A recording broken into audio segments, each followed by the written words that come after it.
And guys, magluto ako ng chicken longganisa para sa almusal guys. So, ito ang paggawa ko ng chicken longganisa guys. Hey guys, gagawa pala ako ngayon ng chicken longganisa. So, ayan ang aking chicken. Then, garlic. Add natin ang garlic. Then, ang ating brown sugar. Then, ang ating black pepper. Half teaspoon black pepper. Then, iodized salt, half teaspoon. Lagyan natin ng paprika.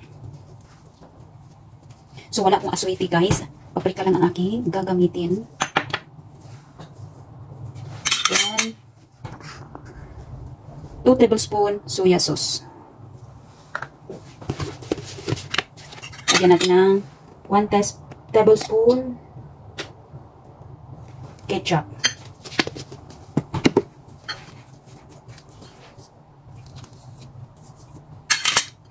Yan, haluin lang natin guys. Nalagyan natin ng 2 tablespoon flour.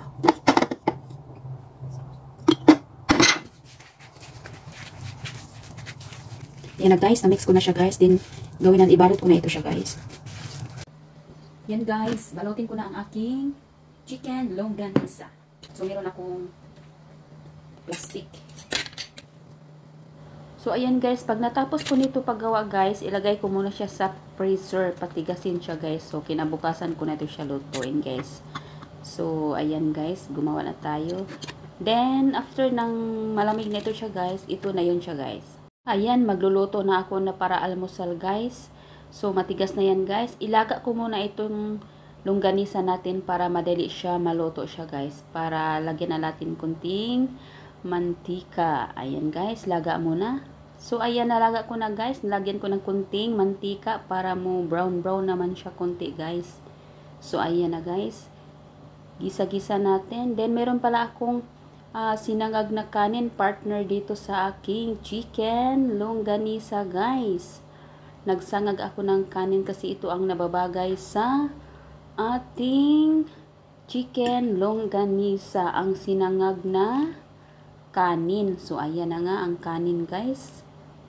Then, after that guys, ayun, kunting brown na siya guys. Ayan, prepare ko na siya guys kasi luto na siya guys. Ayan, nagluto ako ng egg ayon. Oh, at saka longganisa. Then, lagyan natin ng rice dito sa gilid guys para maganda pagtingnan guys. So, ayan. Ready na para kain tayo guys. Mag-almusal na tayo. Almusal na tayo guys sa ating niluto na sinangag na kanin at saka itlog and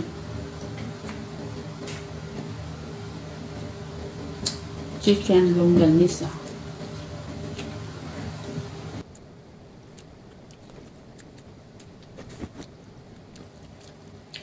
Maraming ano kaya pwede tayo makagawa ng chicken longganisa. Itlog. Hindi talaga mawawala ang itlog dito guys. Palagi may itlog. Mas lalong masarap pag sinasaw ito sa suka na may bawang na may sili. Pero ayoko lang magsaw-saw kasi maasim. Kaya iwas muna tayo sa maasim.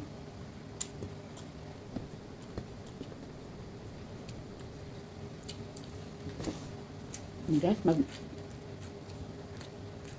tapusin ko lang itong kain ko. Babu!